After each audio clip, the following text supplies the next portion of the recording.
ডিসক্রিপেন্সিসে যেটা আছে সেই ডিসক্রিপেন্সিসটাকে, যেটা আমাদের মনে হচ্ছে এটা ছোটোখাটো ভুল, লোকটাকে আমরা প্রপারলি আইডেন্টিফাই করতে পারছি, চিনি, জানি, জেনুইন ভোটার, তার ক্ষেত্রে আমরা এটা ওভারলুক করব, তাকে আমরা অ্যালাউ করব।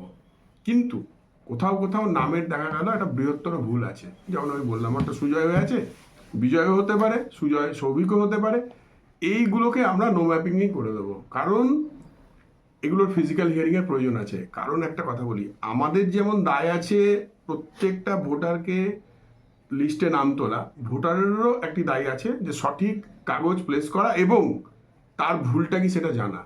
আপনি যদি এটাকে জানতেই না দেন যে নামের একটা ভুল আছে, সে কিন্তু জানতে পারলো না, এটা কিন্তু তার জানা উচিত। বুঝতে পারছি তো, সে জানুক, প্রপার ডকুমেন্টস দিয়ে ফিজিক্যাল হিয়ারিংয়ে অ্যাপিয়ার হোক, তখন আমরা তার ব্যবস্থা নেব। এখন আমাদের মূলত কাজ হচ্ছে আপনাদের ছোটোখাটো ভুলগুলোকে অ্যালাউ করতে হবে। এই অ্যালাউ করতে গেলে কী করতে হবে, তাদের ডকুমেন্টস দিতে হবে। যেমন আমি বললাম যে সুজয় JOY আছে নামের স্পেলিং, তাহলে আমি যে সঠিক নামটা চাইছি সেই নামের আমি একটি ডকুমেন্টস দেবো। সেই ডকুমেন্টসে যদি BLO স্যাটিসফাই হয় সেটাকে আপলোড করে ছেড়ে দেবে, তারপর ওটা আমাদের এন্ডে আসবে, আমরা ভেরিফাই করব, তার নাম ফাইনাল লিস্টে চলে যাবে। যদি কোথাও দেখা যায় যে সে এমন কোনো ডকুমেন্টস দিতে পারছেই না, অথচ BLO একদম শিওর যে এটা ব্যাপারে ছোটোখাটো ভুল আছে, আমি দীর্ঘদিন ধরে চিনি, জানি, যখন এই যে কোনো ডকুমেন্টসে দিতে পারছে না, তখন BLOর করণীয় কি?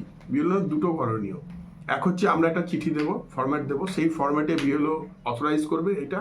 আর সেকেন্ড হচ্ছে EF যেটা আছে তার, মানে ওই ইলেক্টরের যে ফর্মটা আছে সেই ফর্মের উপরে লিখতে হবে আমি তাকে কেন অ্যালাউ করছি এবং তার সমস্যাটা কি। যেমন আমি উদাহরণস্বরূপ ধরে নিতে পারি যে দেখা গেল 2002-এ একটি ইলেক্টরের এপিক নাম্বারে যেটা ছিল সুজয় রায়, এপিক যার নাম্বার আছে 2025 সালে এসে সুজয় রায়টা বিজয় রায় হয়েছে, এপিক নাম্বার সেম আছে। তাহলে আমি কি দেখছি 2002-2025 এপিক নাম্বার সেম, এবং আমি একজন BLO হিসাবে আমি দেখতে পাচ্ছি এই বিষয় আছে, সেটা অন্য আধার কার্ড হোক, ভোটার কার্ড হোক, অন্যান্য প্যান কার্ড হোক, কিন্তু কোনোভাবে ভোটার কার্ডটাতেই শুধু দেখা ছিল সুজয়টা বিজয় ছিল। ওই জন্য আমি আবার সব কার্ড সংশোধন করার থেকে ভোটার কার্ডটাকে সংশোধন করে নেওয়া আমি ঠিক মনে করেছিলাম। ঠিক আছে, তখন আমি সেই কাগজটা দিলাম এবং আপনি BLO হিসেবে জানলেন। এবার এই BLO তো আমাদের দুটো ক্যাটাগরিতে আছে, যারা ওয়ার্কিং প্লেসে করছে আর যারা সেম ওই পার্টিরই ভোটার। তো যারা ওয়ার্কিং তাদের জন্য একটু সমস্যা হবে, আর যারা আছে তাদের কোনো সমস্যা নেই। তো নিজের স্যাটিসফ্যাকশনের ওপরে যদি এটা করা যায় আমরা অ্যালাউ করবো, কিন্তু বৃহত্তর কোনো ভুল আমি বলবো না যে আপনারা অ্যালাউ করুন। তার একটি কারণ, এটা ECI-এর নজরে থাকবে, আমরাও ঠিক কত দূর গিয়ে এটাকে ছাড় দিচ্ছি। বুঝতে পারছি, আমাদের প্রত্যেকের কিন্তু একটা ছাড়ের মাত্রা আছে, আমরা এমন মাত্রায় পৌঁছাবো না যেটা ঠিক মনে হচ্ছে না। যেটা ফিজিক্যাল হিয়ারিংয়ের প্রয়োজন আছে সেটা কিন্তু ফিজিক্যাল হিয়ারিং করতে হবে, আর যেটা ফিজিক্যাল হিয়ারিংয়ের প্রয়োজন নেই তার জন্যই অপশানটা দিয়েছে ECI যে ছোটোখাটো নামের ভুল টুল থাকলে আমরা ডকুমেন্টস নেবো তাদের কাছ থেকে, প্রপারলি আপলোড করে দেবো। যার ডকুমেন্টস ছোটোখাটো ভুল অথচ কাগজ দিতে পারছে না, BLO যদি স্যাটিসফাই হয় BLO দুটো কাগজ দেবে। এক হচ্ছে BLO লেটারটা আমি আমার ইয়েতেই আছে, মোবাইলে আমি দিয়ে দিচ্ছি, তারপরেও প্রিন্ট আউট আসছে জেলা থেকে, ব্লক থেকে। আর হচ্ছে EF-এর ওপরে লিখে দিতে হবে BLO-কে কেন সে সমস্যাটা কি আর কেন সে অ্যালাউ করছে, দিয়ে সেইটাই হবে আপলোড। এই দুটো জিনিস আপলোড হলে যার ডকুমেন্টস নেই তারটা আমরা ছেড়ে দেবো, আর যার ডকুমেন্টস আছে এমনি ছেড়ে দিচ্ছি। সবই বারবারই বলছি মাইনর মিস্টেক্সের জন্য। এবার আপনাদের প্রশ্ন বলুন। একটা প্রশ্ন আছে স্যার, আমি আপলোড করতে গিয়ে দেখেছিলাম যে মোস্তাকিম শেখ সিরিয়াল নাম্বার দিয়ে আমরা তো বের করেছিলাম, এই পার্টিরই অন্য পার্টির ভোটার, সে এই পার্টি এখন বসবাস করছে, কিন্তু দেখা গেল বাংলা লিস্ট ঠিক আছে, শুধু শেখটা না, কিচ্ছু নাই, শুধু শেখ প্রপার ডকুমেন্টস পাচ্ছেন।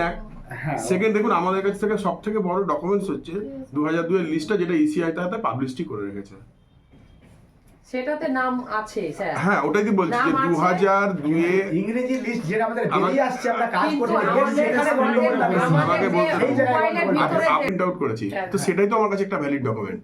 হার্ড কপিটা যেটা হার্ড কপি অবশ্যই ভ্যালিড ডকুমেন্ট, এগুলো ছাড়বেন, আর ওখান থেকে যেটা বেরিয়েছে এগুলো ছেড়ে দিন, এগুলো আমরা ছেড়ে দেবেন। ছেড়ে দিয়েছি কিন্তু ব্যাক এসছে। ব্যাক এসছে, ওই জন্যই তো ডকুমেন্টসটা চাইছে, এবার ডকুমেন্টসটা আপলোড করে দিন ওটাই। এবার সে কোন হ্যাঁ। লিস্টটা এবার ও যে ডকুমেন্টসটা আমি বলি, ওর ডকুমেন্টস তো যে নামটা আছে সেটা তো ভুলই, ওর কাছে তো সব ডকুমেন্টসই অ্যাভেলেবেল ওই নামে। হ্যাঁ, যে হ্যাঁ, ও হ্যাঁ। দিয়ে দিক, আধার কার্ড দিক, ভোটার কার্ড, প্যান কার্ড দিয়ে দিক, বা কোনো আরো কোনো সার্টিফিকেট যদি থাকে সেটা দিয়ে দিক, কোনো গভর্নমেন্ট বেনিফিশিয়ারি, কোনো অনেক কিছু জব কার্ড হতে পারে, যে কোনো ধরনের, বা 13টা কার্ড থেকে যে কোনো কার্ডটা দিলেই হবে। এটা আমাদের আপলোড করতে হবে স্যার। এইটা আপলোড করতে বলছি হবে। আচ্ছা, স্যার, সেটা ওই বাবার নেব না ওই বাচ্চার নেব?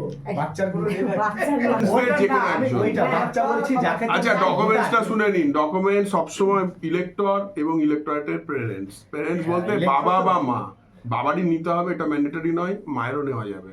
মা বা বাবার মধ্যে একজন, আর ইলেক্টরের নিজের। না, যেমন একটা আমি বলছি, বলুন, বাংলায় আছে same to sec, cent to cent. এটা আমার এসেছে। কোনটা দেবেন আপনাকে 13টা লিস্ট যদি কেউ না দেখে থাকেন, দেখবেন ওই ইলেক্টর ইএফ এর পেছনেই ছিল, আমি আবার গ্রুপে পোস্ট করে দিচ্ছি, দেখে নেবেন, ওই 13টা কার্ড থেকেই লাগবে। বলছি শেখ মন্ডল হয়ে গেছে।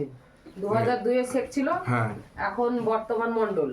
হ্যাঁ, এটা মানে কিভাবে হলো, এইটা মানে ও কিভাবে- কি কোনো পরিবর্তন করেছিল?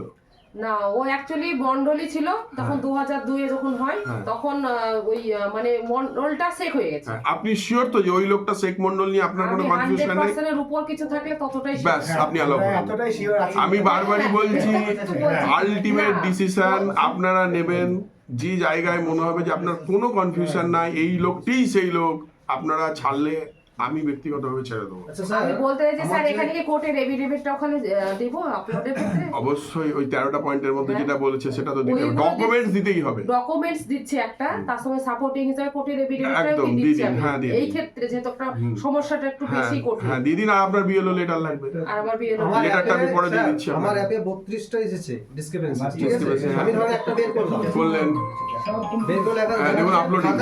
ওই যে ইলেক্টরের ডকুমেন্ট, ইলেক্টরের ডকুমেন্ট, হয় যদি মাধ্যমিক দিয়ে থাকে মাধ্যমিকের অ্যাডমিট, হ্যাঁ, যা থাকে ওর এবং প্যারেন্টস এর। আচ্ছা তার ইয়া না, না, আধার না। কার্ড কি হবে ওখানে? হ্যাঁ? আধার কার্ড হবে কি? হ্যাঁ, হবে তো, ওই 13টা পয়েন্ট 13টা কার্ড দিয়ে দেওয়া আছে, দেখুন। এই যে এখানে বলছে আপলোড প্রুফ অফ প্যারেন্ট, এটা একদম লাল ওইটা তো বলছি যে ধরুন আমার নাম সুজয় রায়, তো আমারটা ভুল এসছে, আমার বাবার নাম ভুল এসছে, আমি আমার একটা বাবার সঠিক বাবার নামের একটি কার্ড দেবো, মানে আইডেন্টিটি কার্ড, আর আমার বাবার একটা কার্ড দেবো, মানে এই যে দু জায়গা দিয়ে দেব। দু জায়গায় দিয়ে দিলেন, আর তলায় দেখুন আপনার বিএলও লেটার দিতে হবে। আর প্যারেন্টের এখানে দরকার নাই, এই গ্র্যান্ড প্যারেন্টের। না, গ্র্যান্ড প্যারেন্টের দরকার নেই, এবার বিএলও লেটারটা দিতে হবে, লেটারটা আমি দিয়ে দিচ্ছি আপনাদের। আমি আপনাকে ওর বাবার নাম, এক্ষুনি গ্রুপে দিয়ে দিচ্ছি এই মুহূর্তে। ওর বাবার নাম, কিন্তু গ্রুপে দেওয়ার পরে প্রিন্ট আউটের জন্য আপনারা আজকে বিকালে পাবেন, ব্লক থেকে আসছে। আমার